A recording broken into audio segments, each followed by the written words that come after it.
এই যে রাস্তাটা চলে যাচ্ছে দেখছো, এটা একদম মেন রোডে গিয়ে উঠবে, মানে আমরা স্টেশনে এই দিকটা দিয়েই যাই।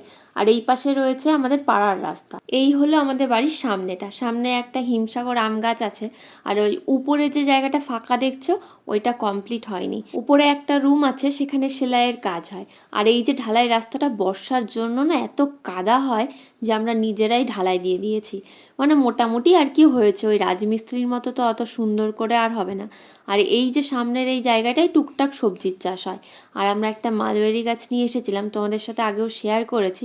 গাছটা অনেকটা বড় হয়েছে আর অনেক পাতা বেরিয়েছে। আর বাড়িতে না ছোট্ট একটা ডোবা মতন আছে, ওখানটায় জল জমে আর বর্ষার সময় এদিক ওদিক থেকে জল আসে আর অনেক কই মাছ পাওয়া যায়। আর এই হলো আমার শ্বশুর বাড়ি। তো কেমন লাগলো বাড়িটা তোমরা কমেন্টে জানিও। এবার চলো ঘরের মধ্যেটা তোমাদেরকে দেখাই। দেখো, বাড়ি বড় হোক বা ছোট হোক, পরিপাটি করে সাজিয়ে গুছিয়ে রাখলে কিন্তু বেশ ভালোই লাগে।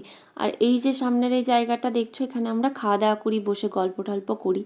আর ওই যে ওই জায়গাটা হচ্ছে আমার বিয়ের আগে তৈরি করা।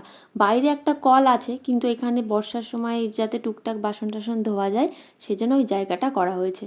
আর সুন্দরবন গিয়েছিল মা বাবারা, সেখান থেকে এই ফ্রিজ ম্যাগনেটটা কিনে নিয়ে এসছে, বেশ ভালোই লাগছে দেখতে। আমাদের আলাদাভাবে তো কিচেন নেই, তবে এই সিঁড়ির নিচটাতে একটা ছোট্ট স্পেস করা হয়েছে, ওই ওপেন কিচেন বলতে পারো।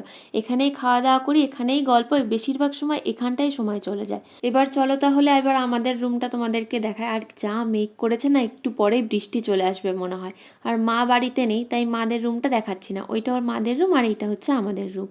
রুমে ঢুকতেই এমন একটা জিনিস দেখবে যে মোটামুটি সব বাড়িতেই কমন। একটা চেয়ার থাকবে আর তারপরে অজস্র জিনিসপত্র থাকবে। তাও একটু গুছিয়ে রাখার চেষ্টা করি, কিন্তু ওই হয়ে ওঠে না। এই হলো আমাদের রুম। আর এই বিছানার চাদরটা আমি বিয়েতে পেয়েছিলাম, অনেকগুলো বিছানার চাদর বিয়েতে পেয়েছি, এখনো মাত্র কয়েকটা ব্যবহার করা হয়েছে। চাদরটা তো আমার বেশ পছন্দ হয়েছে, এটা আমি দুদিন আগেই পেতেছি।